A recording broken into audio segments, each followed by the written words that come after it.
với nãy hiền xung đột na in làm cái nhìn khom đó na nuông đòn thế này môi sự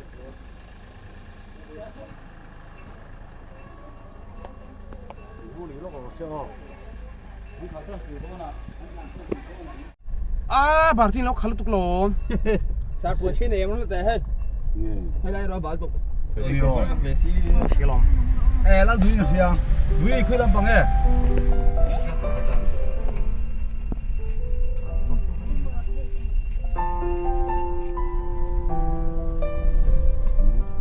chết bật hiền này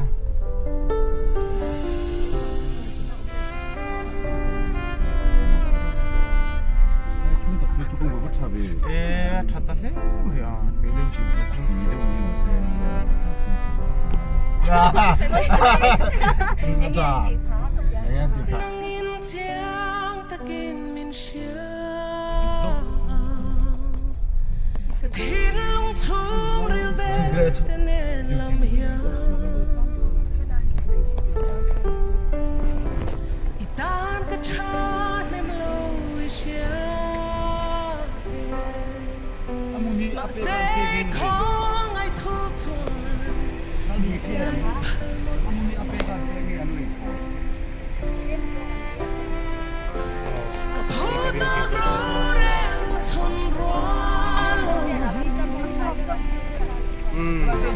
clear more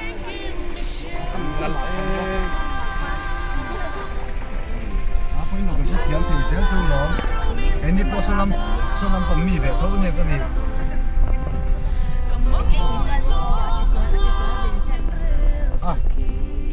siapa tapi yang ada kan nunggu ya kan siapa ni dong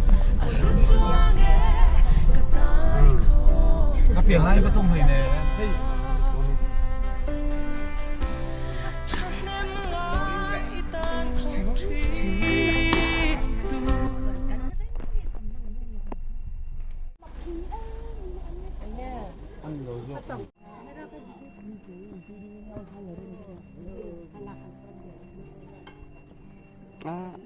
fresh stock lần tàn khẩu fresh stock mặt đầu bên kia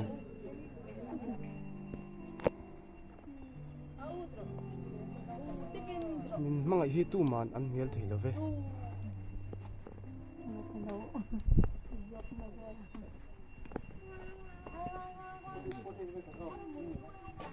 lục ngăng mày hè mồi khóc này lâu cái dưới thằng đón chiang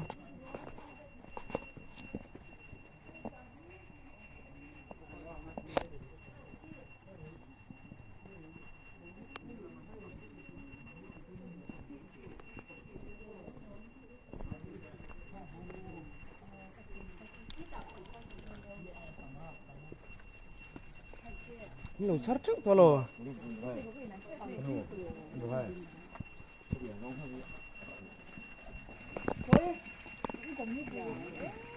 deal avan moi về thủy cô phim phải thổi bốc xia anu vọc lâu reng rồi ô sang hôm nay cô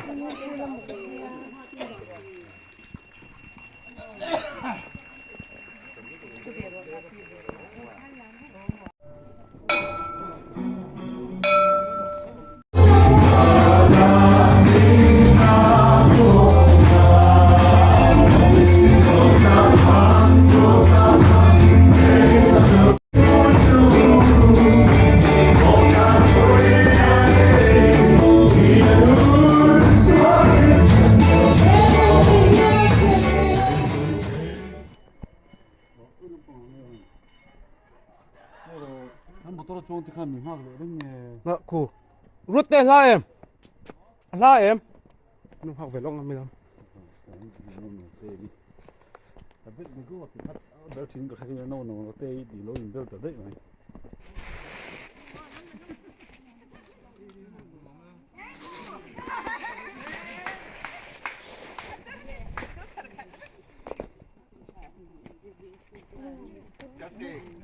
Cascade.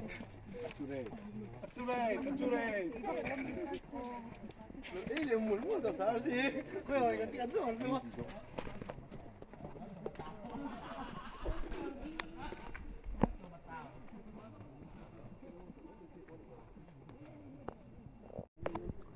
mun va han nuam em ka bei se lo dan do ka mua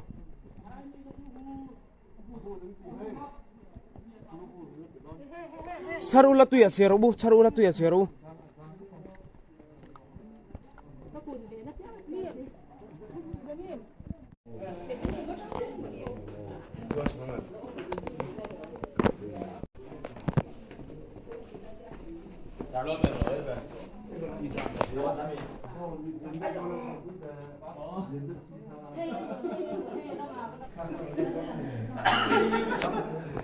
thầy bằng to bin đâm bè là cho yên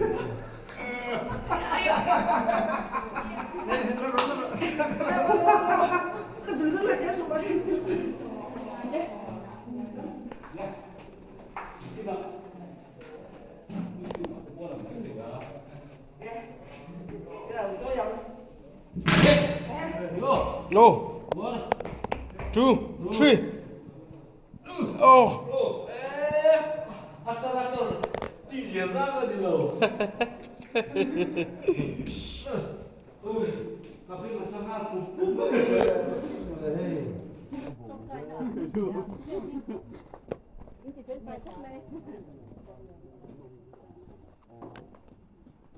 Không bao giờ cô lỗ ông vớ rồi thì không bao giờ không để qua tiệc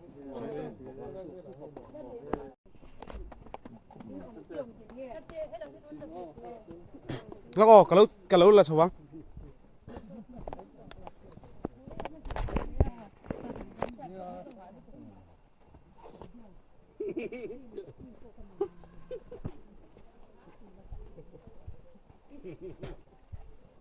môi nhiều thế này tôi nhìn thấy nha mail là nặn vóc lâu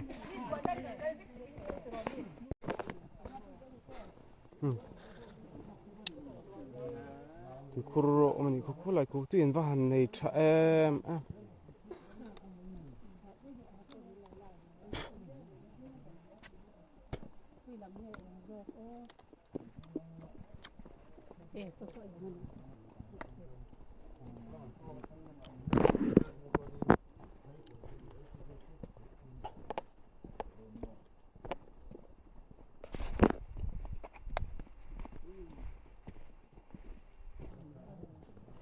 thỉnh xin luôn cả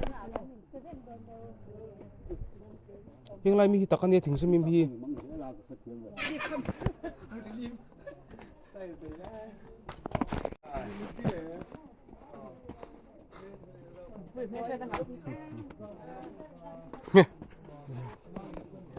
anh veng hin lâu sửa lần nhang hình hiện thế nghe ngorok ka sedep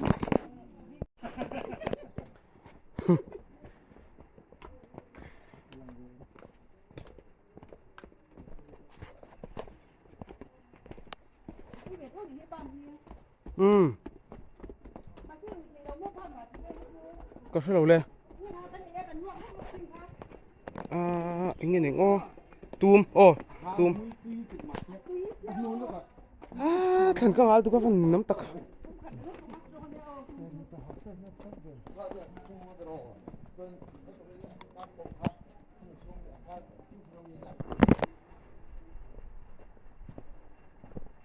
van cứ trước mơ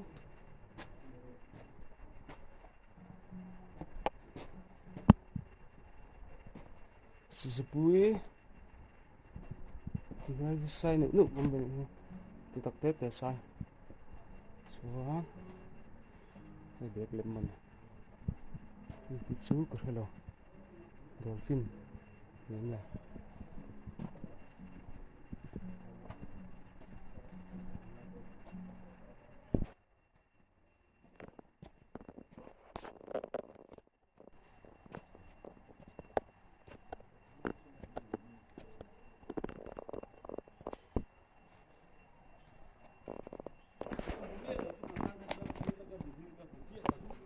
anh al rau tro không nên việc à ô lúng om sa cái top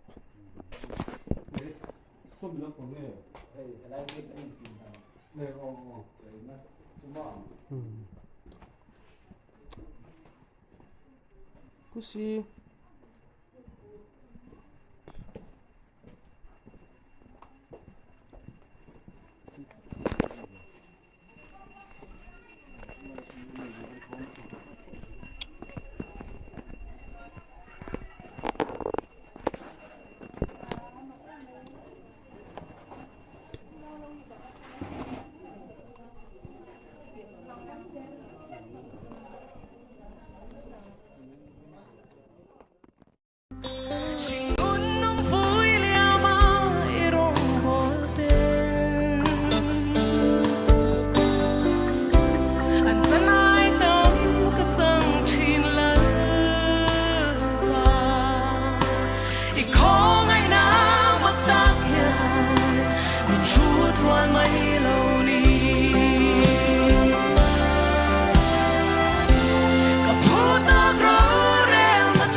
Boleh.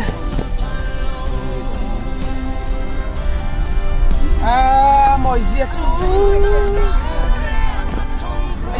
Mau izin tu.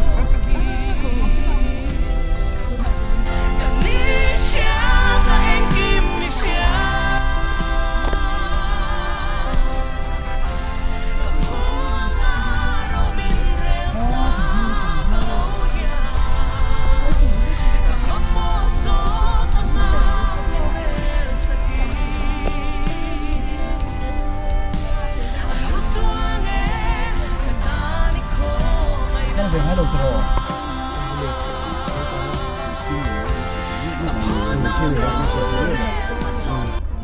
Xuống. Không biết lấy cái này có phải về. Ngay lồng chiếc chuyện. Trồ. Alo, bố mẹ.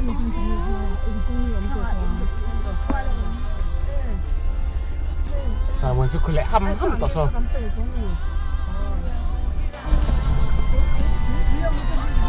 Tút tút.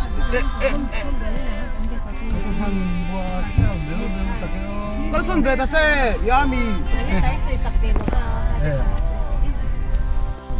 Cái món đi bên mình về thì lâu mình cần bên thì đó.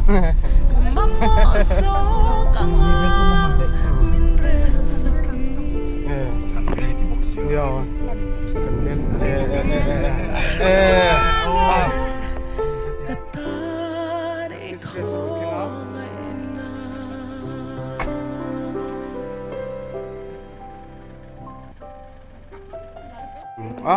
계속 좀 rolber.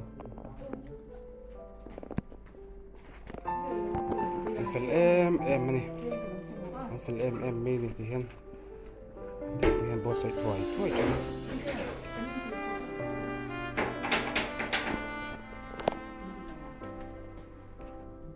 هي الايمي هي ام اس تي هي انم بوي انيا Soan hin monu terus bunin monu ni. Anong pui? Kata hin pui oma. Anong pui ni nge. In bang ang ano anu kui una nu e wo sa e na si una nu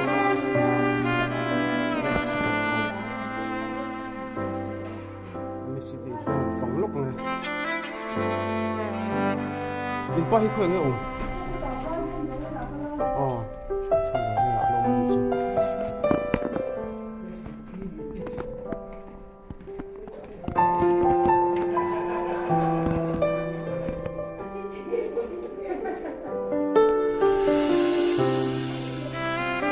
à, vừa mới em vẫn chưa